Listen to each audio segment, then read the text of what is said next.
le cacao, le prix du cacao peut coûter 5 000 francs le kilo au Cameroun et en Côte d'Ivoire, on dit qu'on a augmenté à 1500 francs. Une misère.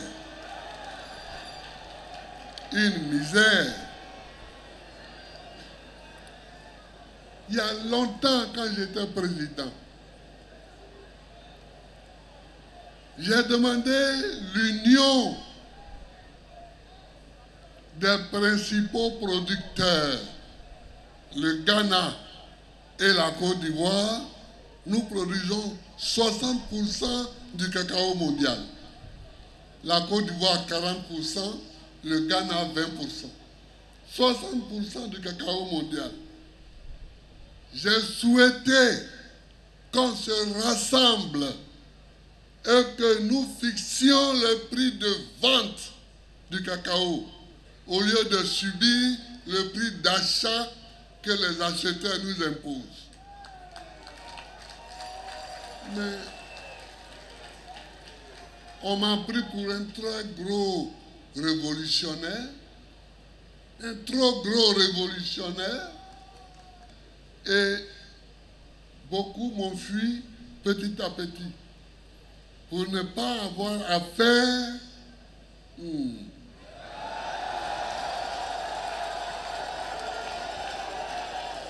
pour ne pas avoir affaire.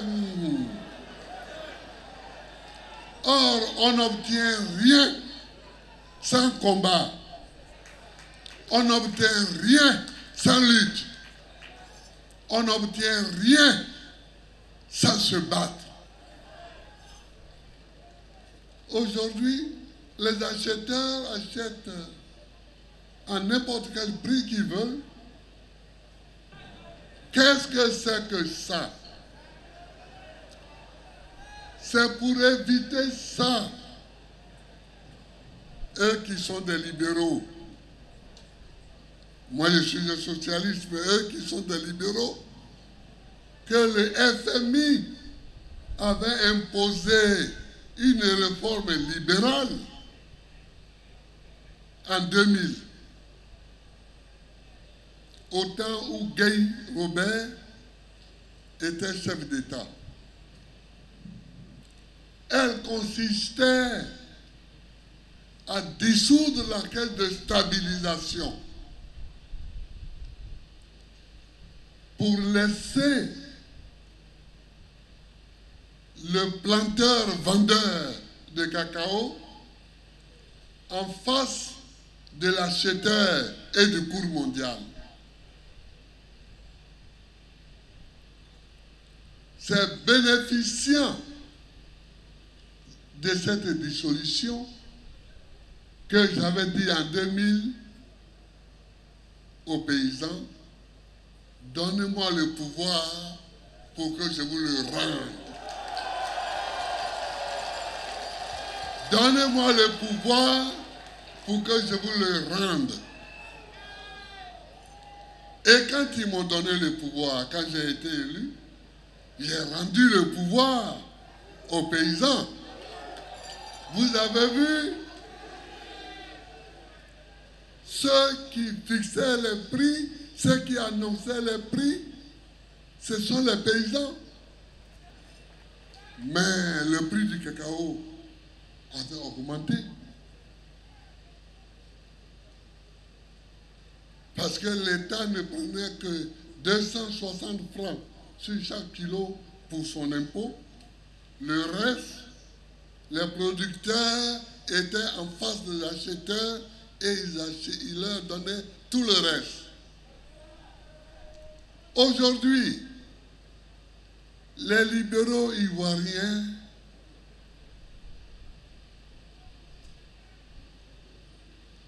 font la stabilisation. C'est-à-dire qu'ils bloquent les prix pour se donner les moyens de prendre sur le kilo de cacao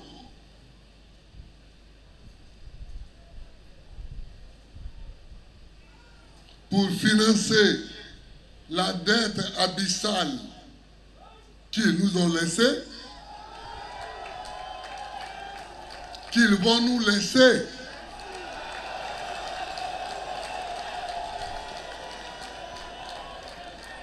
J'ai dit non à ça, que ce n'est pas une bonne manière de faire. Il faut accompagner la réforme de 2000 et laisser les paysans présenter leur cacao borsant et laisser les acheteurs venir borsant, discuter avec les paysans et leur offrir le prix le plus élevé.